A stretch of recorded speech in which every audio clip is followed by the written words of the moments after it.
لله رب العالمين والعاقبة للمتقين والصلاة والسلام على رسوله النبي الكريم أما بعد فقد قال الله تبارك وتعالى في الكلام المجيد والفرقان الحميد بسم الله الرحمن الرحيم الحمد لله رب العالمين الرحمن الرحيم مالك يوم الدين إن الله وملائكته يصلون على النبي يا أيها الذين آمنوا صلوا عليه وسلموا تسليما الصلاة والسلام عليك يا سيدي يا رسول الله وعلى آلك وأصحابك يا سيدي يا حبيب الله الصلاة والسلام عليك يا شفيع المذنبين وعلى آلك وأصحابك يا رب العالمين الحمد لله الحمد لله الحمد لله تمام تعریف رب العالمین کے لیے، تمام درود و سلام رحمت للعالمین کے لیے، آپ کی آل پر، آپ کے اصحاب پر اور آپ کی ازواج مطہرات پر کروڑوں درود کروڑوں سلام۔ صالحین پر اللہ کی برکتیں اور اس کی رحمتیں اللہ پاک اپنے فضل سے اپنی رحمت سے ہم سب کی حاضری کو اس کے فضل سے اس کی رحمت سے اس کے پیارے حبیب صلی اللہ علیہ وآلہ وسلم کی نظر کرم سے آپ کی دعاؤں سے قرآن مجید فرقان حمید کے آغاز سے ابتدا سے سورہ فاتحہ اور سورہ فاتحہ کی ابتدائی 3 آیت تلاوت کی۔ اللہ پاک ہمارے علم و عمل میں برکتیں عطا فرمائے، اللہ رب العزت ہماری جان اور مال میں برکتیں عطا فرمائے۔ یہ برکتوں والی صورت ہے، یہ سورہ مبارکہ سورہ فاتحہ، الفاتحہ، فاتحہ الکتاب، ام القرآن اور سورہ شفا، یہ سارے اس کے بابرکت نام ہیں اور جو خود سرکار دو عالم نے رکھے ہیں۔ قرآن مجید فرقان حمید کی 114 سورتوں میں سے یہ واحد صورت ہے جو سب سے زیادہ پڑھی جاتی ہے، جس کی سب سے زیادہ تلاوت کی جاتی ہے، اور نماز میں تو اس کے علاوہ اس کے مقام پر کوئی اور صورت پڑھی ہی نہیں جاتی۔ یہ متفق کا فیصلہ ہے، یعنی جو ہمارے مذہب اسلام کے اندر مسلک ہے، اہل حدیث کا، دیوبند کا، اہل تشیع کا، اہل سنت کا، یہ جتنے مسلک پاکستان کے اندر ہیں ان کے حوالے سے عرض کر رہا ہوں کہ سب کے نزدیک یہی ہے کہ نماز کے اندر سورہ فاتحہ پڑھی جائے گی، سورہ فاتحہ کے علاوہ نماز نہیں ہے۔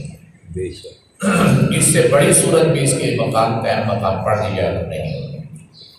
اس کے اندر انشاءاللہ تعالیٰ میں نے یہی سوچا ہے کہ جو صورتیں شروع کی ہیں، جو آیات کا درس شروع کیا ہے، آپ کی قوم سے انشاءاللہ العزیز فقہ کے حوالے سے بھی بات ہو، جو مسئلے بیان ہوتے ہیں، کوئی بھی آیت ایسی ہے کہ جس میں مسائل ہو گئے وہ مسائل بن گئے۔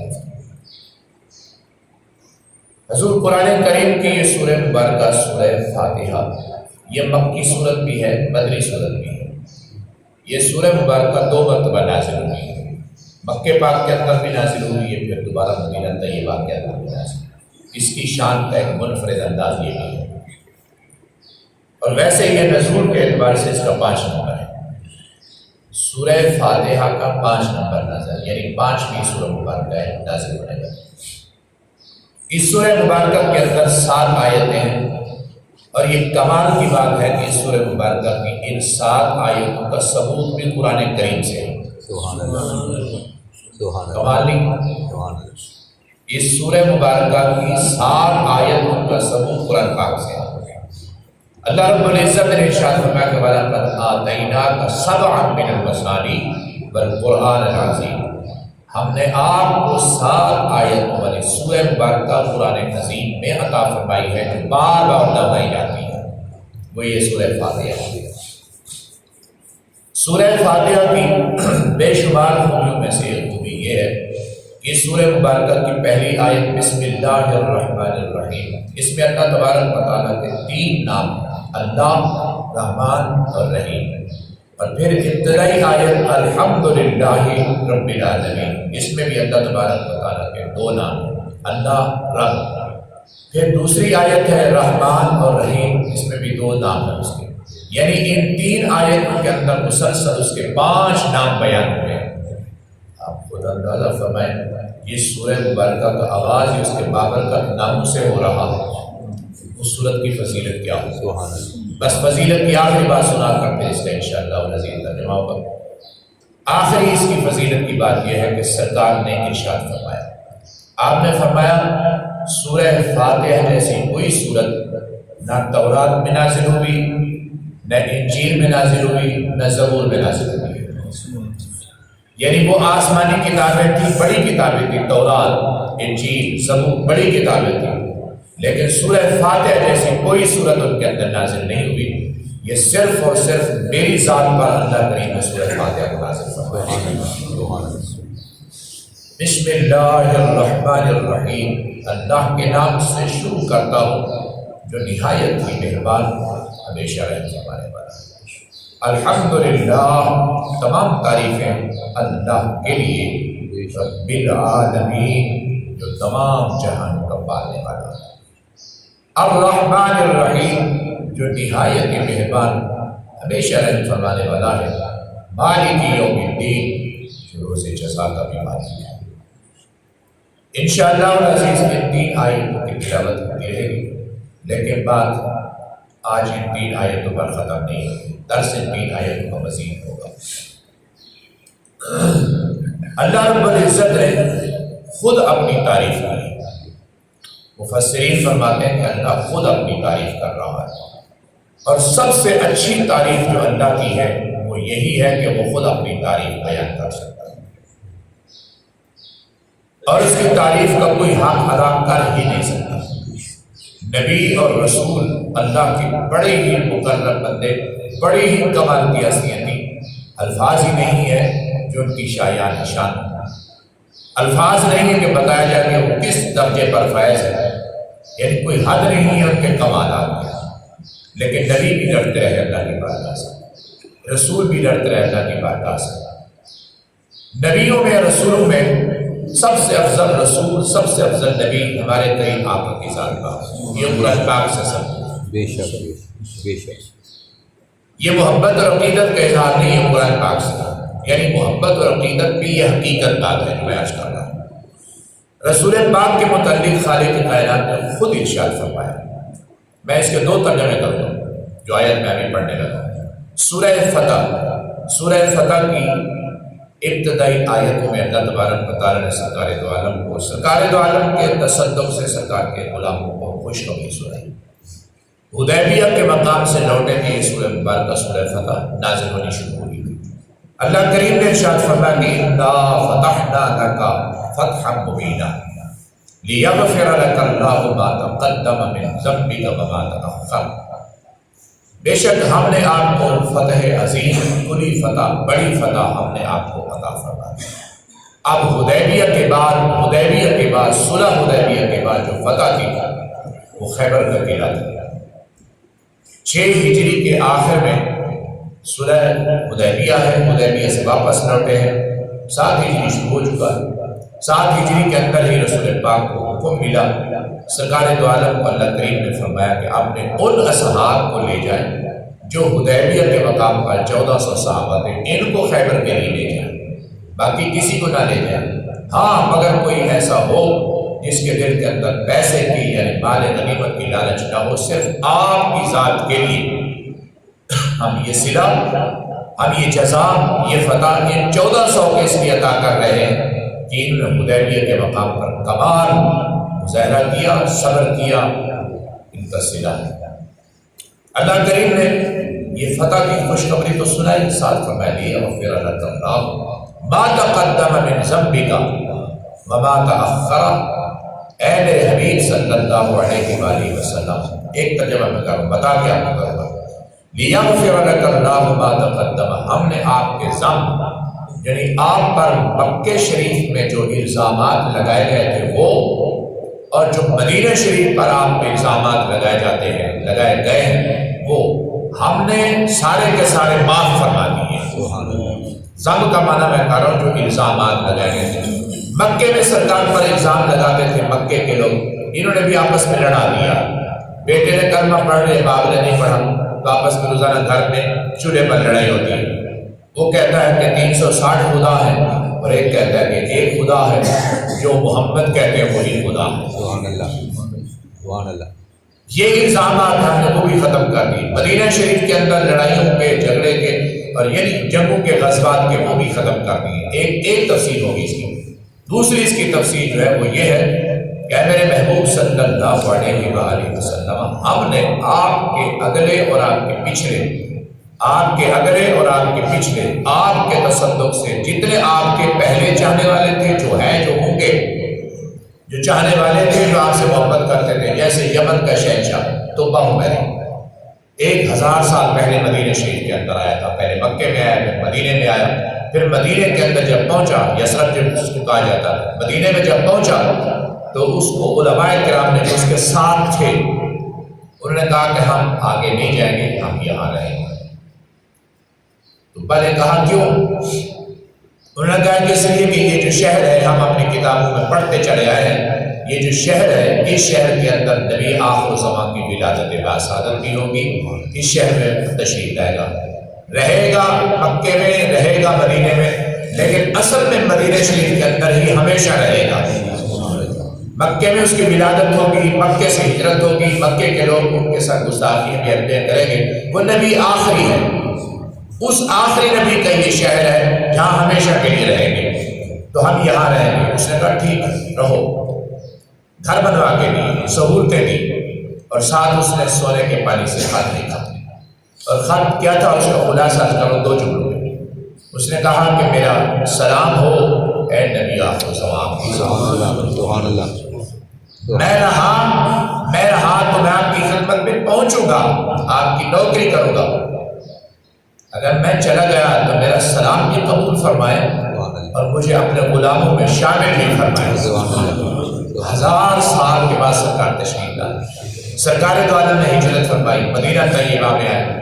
وہ خط جناب حضرت ابو ایوب انصاری رضی اللہ تعالیٰ عنہ نے سرکار کی بارگاہ میں پیش کیا، نسل در نسل جس کی حفاظت ہو رہی ہے۔ سرکار نے حضرت علی کو دیا، آپ نے فرمایا کہ پڑھ کر سناؤ۔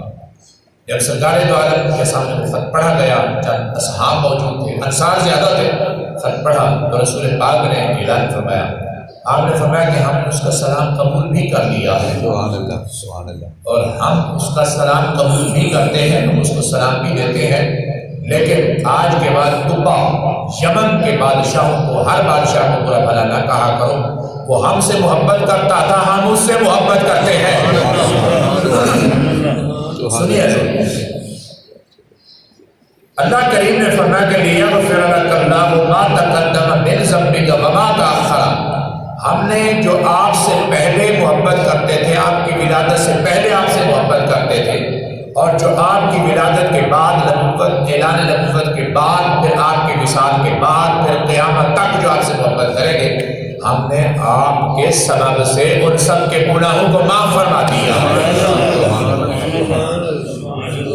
یہ بڑی خوشخبری ہے، یہ بڑی خوشخبری میں کر رہا ہوں۔ اللہ تبارک و تعالیٰ نے یہ خوشخبری کسی کو نہیں سنائی، کسی نبی کو نہیں سنائی، یہ واحد نبی ہے جس کو اللہ تبارک و تعالیٰ نے یہ خوشخبری سنائی۔ یعنی آپ میرے محبوب، میں جانتا ہوں، آپ کے مزاج سے واقف ہوں، آپ کی طبیعت سے واقف ہوں، میں رب آپ کو نہیں جانتا، مجھے معلوم ہے آپ کس بات سے خوش ہوتے ہیں، آپ کسی بات سے خوش ہوتے ہیں، جو آپ سے محبت کرتے ہیں ان کی بخشش ہو جائے، ان کی شفاعت ہو جائے، ان کو بخش دوں، تو میرے محبوب میں آپ کو راضی کروں گا، آپ کو خوش کروں گا، آپ کی آنکھوں کو ٹھنڈک پہنچاؤں گا۔ آپ کی آنکھوں کو ٹھنڈک صرف یہی پہنچتی ہے کہ آپ کے چاہنے والے جہنم کی طرف نہ جائیں، جنت کی طرف جائیں۔ حضور توجہ، اللہ رب العزت نے یہ صرف اور صرف سرکار کو ہی یہ شان بخشی ہے کہ سرکار کے تصدق سے۔ میں عرض کر رہا تھا سورہ فاتحہ کے حوالے سے، سرکار نے فرمایا یہ صرف مجھے ہی عطا کی گئی ہے، اللہ اکبر، یہ صرف مجھے ہی عطا کی گئی ہے، یہ سورہ فاتحہ میرے علاوہ کسی نبی کو نہیں عطا کی ہے۔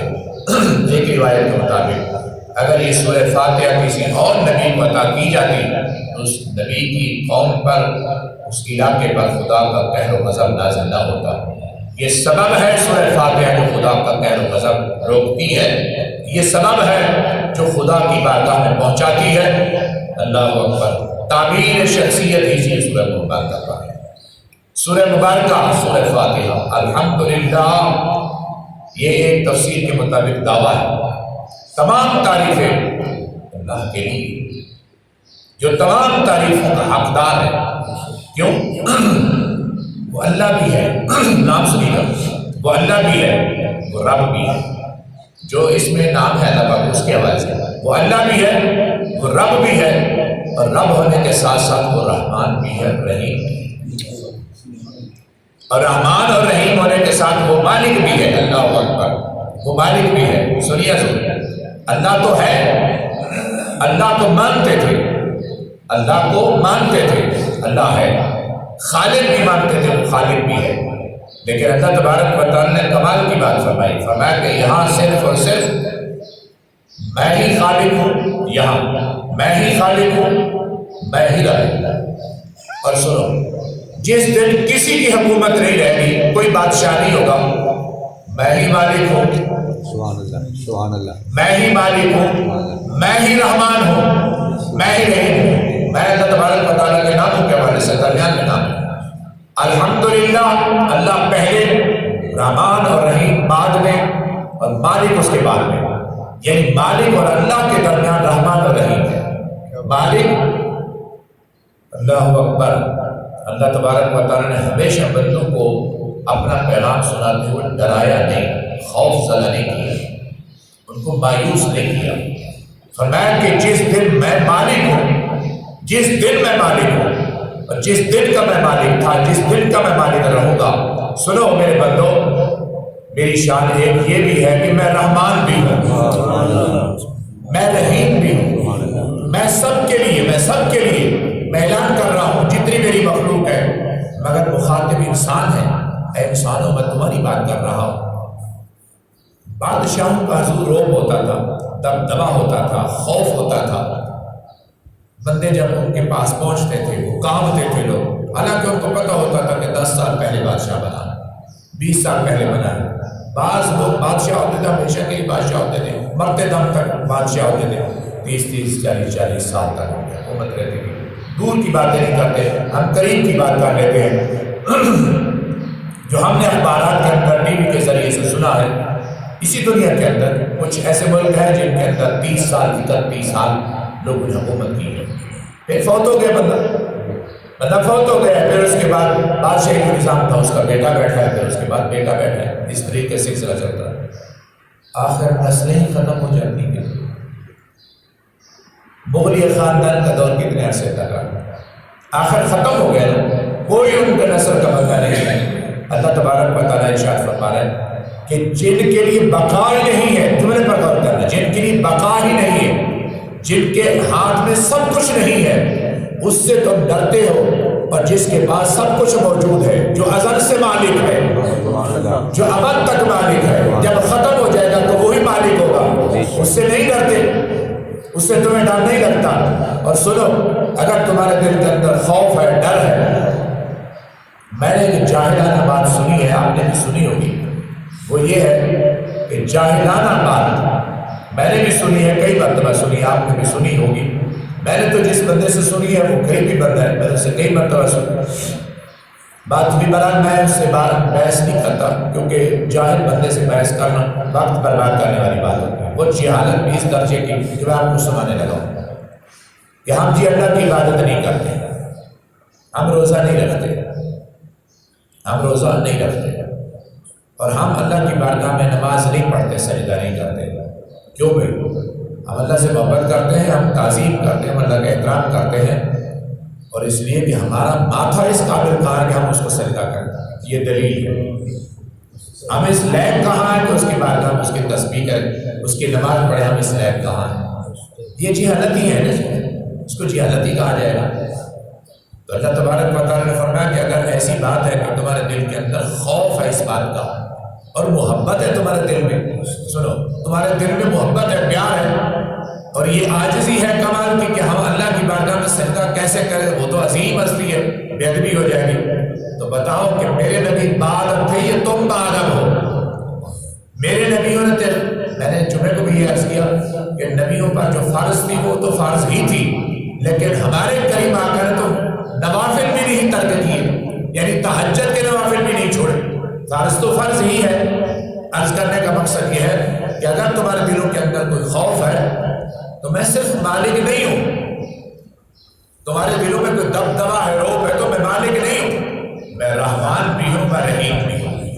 سنو اب پھر اس آیت پر غور کیجیے، الحمدللہ رب العالمین، تمام تعریفیں اس اللہ کے لیے ہیں جو تمام جہانوں کا پالنے والا رب ہے، جو پالتا ہے نا اس سے انس ہو جاتا ہے، اس سے محبت ہو جاتی ہے، اس سے پیار ہو جاتا ہے۔ آپ جو پرندہ پالتے ہیں، پرندے کو آپ سے محبت ہو جاتی ہے۔ چھوٹا سا پرندہ لوگ اس لیے لیتے ہیں جس کو خوراک دی جاتی ہے، جس کو ہاتھ سے کھلایا جاتا ہے، وہ چھوٹا اس لیے لیتے ہیں کہ شروع سے اس کو خوراک دینی شروع کر دیتے ہیں۔ وہ بچہ یہی سمجھتا ہے کہ یہی میرے پالنے والے ہیں۔ طوطے کا بچہ ہے، کبوتر کا بچہ ہے، مرغی کا بچہ ہے، وہ آپ سے محبت کرے گا، آپ سے پیار کرے گا، آپ جیسے اس کو بلائیں گے وہ آئے گا۔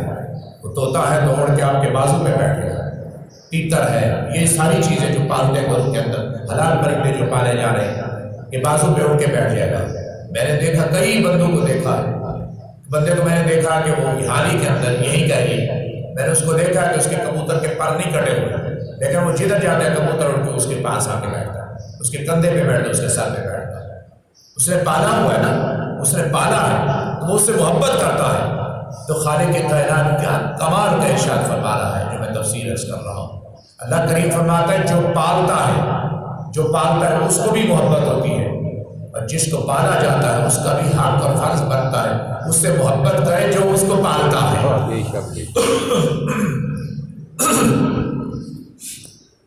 ماں سے محبت، توجہ سے، باپ سے محبت، ماں سے محبت، باپ سے محبت، ماں پالتی ہے۔ ماں باپ میں سے سب سے زیادہ محبت ماں سے ہوتی ہے، سب سے زیادہ محبت ماں سے ہوتی ہے۔ ہم سب ماؤں والے ہیں، ہماری بھی مائیں تھی، باپ سے بہت احترام تھا، باپ سے بہت محبت تھی، باپ عظیم ہستی ہے۔ اور ایمانداری کی بات ہے کہ ماں باپ دنیا سے چلے جائیں، بندہ جتنا اعلیٰ سے اعلیٰ درجے پر فیض ہو جائے، جتنا امیر کبیر ہو جائے، بندے کو مرتے دم تک ماں باپ یاد رہتے ہیں، مرتے دم تک ماں باپ یاد رہتے ہیں۔ کیوں؟ اس لیے انہوں نے پالا ہے اس کی تربیت کی، لیکن ماں سب سے زیادہ یاد رہتی ہے۔ اس کی وجہ یہ ہے کہ اس نے سینے کے ساتھ لگا کر پالا، چھاتی کے ساتھ لگا کے پالا ہے۔ مگر ایک حد ہوتی ہے، بس گفتگو ختم کرنے لگا، مگر ایک حد ہوتی ہے، ماں باپ بھی ایک استطاعت کے اندر رہ کر اولاد کو پال سکتے ہیں، یعنی ماں باپ اس وقت تک پال سکتے ہیں جب پالنے کی طاقت اور قوت ہوتی ہے، جب بچہ ہاتھ میں ہوتا ہے، اختیار میں ہوتا ہے۔ لیکن خالق کائنات فرماتے ہیں میرے بندو، میں نے تو تمہیں اس وقت بھی پالا تھا جب تم ماں کی پشت کے اندر تھے، باپ کی پشت میں تھے، ماں کی رحم میں تھے، باپ میں تھے، یعنی خون کی شکل میں تھے، تم غذا کی شکل میں تھے، میں رب اس وقت بھی تمہیں پال رہا تھا۔ اگر میں رب اس وقت تمہیں نہ پالتا، تمہاری یہ شکل و صورت بھی نہ ہوتی، تمہاری پیدائش بھی نہ ہوتی، تم اپنی ماں کی گود میں بھی نہ تھے، تم اپنے باپ کی گود میں بھی نہ تھے، بلکہ تم تو کہیں کے کہیں ہوتے۔ یہ میرا احسان ہے کہ میں نے تمہیں پالا ہے، اور میں نے اس وقت پالا جب تمہیں کوئی پال بھی نہیں سکتا تھا، میں نے تمہاری اس وقت تربیت کی جب تمہاری کوئی تربیت کر بھی نہیں سکتا تھا، یعنی میں اس وقت تمہیں رزق دیتا رہا، تمہارے نظام میں زندگی کو چلاتا رہا جب کوئی چلا بھی نہیں سکتا تھا۔ تو لہٰذا ماں باپ سے اگر محبت کرتے ہو تو ماں باپ سے بڑھ کر جس ہستی سے محبت کرنے کا حق ہے اس سے رب العالمین کہا جاتا ہے۔ الحمدللہ رب العالمین، تمام جہانوں کا پالنے والا رب کون ہے؟ اللہ ہے۔ تمام جہانوں کا پالنے والا رب کون ہے؟ جو اللہ ہے۔ اللہ کون ہے؟ جو رحمان ہے۔ اللہ کون ہے؟ جو رحیم ہے۔ یہ اللہ اپنا تعارف فرما رہا ہے۔ میں دوبارہ اس جملے کو عرض کرنا چاہوں گا، اللہ نے اپنی تعریف خود کی ہے، اپنی شان خود بیان کی ہے۔ سب سے اچھی شان یہی ہے جو آپ سنیں، سب سے اچھی شان یہ ہے کہ جو آپ خود خالق اپنی تعریف کر رہا ہے، اور پھر نبیوں نے آپ کی تعریف کی ہے، آپ کی تعریف کی ہے، رسول پاک نے آپ کی تعریف کی ہے۔ میں عرض کر رہا تھا کہ خالق کائنات نے آپ کو شان بخشی ہے کہ آپ کے تصدق سے، آپ کے وسیلے سے ہماری بخشش ہے، مختصر کر ہماری بخشش ہے۔ لیکن اس کے باوجود سرکار دو عالم نماز میں، عبادت میں اتنی کثرت فرماتے تھے کہ سرکار کے پاؤں مبارک سوکھ جاتے تھے۔ سرکار گریہ زاری اتنا کرتے تھے کہ داڑھی مبارک یوں لگتا تھا کہ وضو کیا ہے، آنسو سے تر ہو جاتی تھی۔ چٹائی شریف مصلی پاک جس پر آپ نماز پڑھتے تھے، وہ پانی سے، آنسو کے پانی سے ایسے محسوس ہوتا تھا جیسے کسی نے پانی کا جگ گرا دیا، پانی گرا دیا ہے۔ رسول پاک سے جب عرض کی گئی، صحابہ نے عرض کی، بہت سارے صحابہ نے عرض کی، یا رسول اللہ، آپ کو اللہ کریم نے یہ وعدے کے ساتھ اعلان فرما دیا، لیغفر لک اللہ ما تقدم من ذنبک، اس کے باوجود آپ اتنا کیوں گریہ زاری کرتے ہیں؟ جملہ سن لیجیے، کیا میں اس کا شکر گزار بندہ نہ بنوں؟ کیا میں اس کا شکر گزار بندہ نہ بنوں؟ اللہ تبارک و تعالیٰ کا ہم شکر ادا کرتے ہیں حضور۔ پھر رب کا معنی ایک ہی جملے میں سماعت فرما لیجیے، ماں کی خدمت کو کوئی حق ادا کر سکتا ہے؟ ماں نے پالا ہے۔ باپ کی خدمت کو کوئی حق ادا کر سکتا ہے؟ باپ نے اس کی تربیت کی، نہیں کر سکتا ہے۔ آپ کی میری بات نہیں ہے۔ سرکار دو عالم کی بارگاہ میں ایک صحابی نے عرض کی، یا رسول اللہ، میری ماں بہت بیمار ہے، بالکل نہیں چل سکتا، بالکل قدم نہیں اٹھا سکتی، میں ساری خدمت کرتا ہوں، اٹھا کے بٹھاتا ہوں، اٹھا کے لے جاتا ہوں، میں اس کو اپنے ہاتھ سے کھانا کھلاتا ہوں۔ اور ایک مرتبہ میری ماں نے کہا کہ میں نے فلاں جگہ پہ جانا ہے، رشتے دار ہوں گے، میں نے فلاں جگہ پہ جانا ہے۔ جس وقت میری ماں نے کہا، دوپہر کا وقت تھا، شدید گرمی تھی، اور دھوپ کا عالم یہ تھا کہ زمین گرم اتنی تھی کہ یا رسول اللہ، اگر گوشت کا ٹکڑا کاٹ کے رکھ دیا جاتا تو وہ بھون جاتا، سڑ جاتا۔ سورج کا عالم یہ تھا، زمین اتنی گرم تھی۔ میں نے ماں کو کپڑے میں لے کر اپنے گردن پر رکھا، اپنے کندھوں پہ رکھا، اٹھایا، میں لے کے گیا، پھر میں لے کے آیا۔ میں پوچھنا یہ چاہتا ہوں، میں نے ماں کی خدمت کا حق ادا کر دیا ہے؟ ماں کا حق ادا ہو گیا ہے؟ سرکار نے خوبصورت ارشاد فرمایا، جواب دیا، آپ نے فرمایا کہ ان کے تکلیفوں میں سے ایک تکلیف کا بھی حق ادا نہیں ہوا۔ میں نے آج تک یہ جملہ بیان نہیں کیا، ابھی میں بیان کر رہا ہوں، میں نے زندگی میں یہ بیان نہیں کیا، آیت میں نے پڑھی ہے لیکن یہ تفصیل میں نے بیان نہیں کی۔ آپ نے اپنی ماں کے تکلیفوں میں سے ایک ہی تکلیف کا حق ادا نہیں کیا۔ جو میں جملہ عرض کر رہا ہوں کہ میں نے کبھی نہیں کہا، وہ یہ ہے، قرآن پاک کہتا ہے، کرہن، دو مرتبہ کہا، جہاں ماں باپ کی بات کی ہے، یعنی کر کے معنی ہے تکلیف در تکلیف، تکلیف در تکلیف، اس کی کوئی حد ہی نہیں ہے۔ تکلیف در تکلیف، تکلیف پہ تکلیف، کتنے دن معلوم ہے آپ کو؟ قرآن جو کہہ رہا ہے اس کی بات ہو رہی ہے، 30 مہینے تمہاری ماں نے، قرآن پاک کہہ رہا ہے تمہاری ماں نے 30 مہینے مسلسل تکلیف پہ تکلیف اٹھائی ہے، یعنی 2 سال دودھ کے ہو گئے، 6 مہینے وہاں کے ہو گئے، تکلیف پہ تکلیف اٹھائی ہے تمہاری ماں نے۔ سرکار نے کیا فرمایا؟ سرکار دو عالم نے فرمایا کہ ان تکلیفوں کی ایک گھڑیوں میں سے ایک گھڑی کا حق نہیں ادا کیا، تو 30 مہینے کا کون حق ادا کر سکتا ہے؟ بات دیکھو بھی، جب ماں کا کوئی حق ادا نہیں کر سکتا تو رب العالمین کی عبادت کا کون حق ادا کر سکتا ہے؟ رب العالمین کے احسانات کا کون حق ادا کر سکتا ہے؟ اس کے باوجود خالق کائنات نے سخت جملہ نہیں فرمایا، رب العالمین نے فرمایا کہ میرے بندو، جس ذات نے تمہیں پالا ہے، آہستہ آہستہ تمہاری تربیت کی ہے، وہ ذات کیا ہے؟ فرمایا کہ وہ رحمان ذات ہے، وہ رحیم ذات ہے۔ اس نے تمہیں پال کر، سنے، اس نے تمہیں بڑا کر کے چھوڑ نہیں دیا، بلکہ آج بھی جب تم سو جاتے ہو تمہارے سانسوں کی وہی حفاظت فرما رہا ہے۔ اللہ ہم سب کی حاضری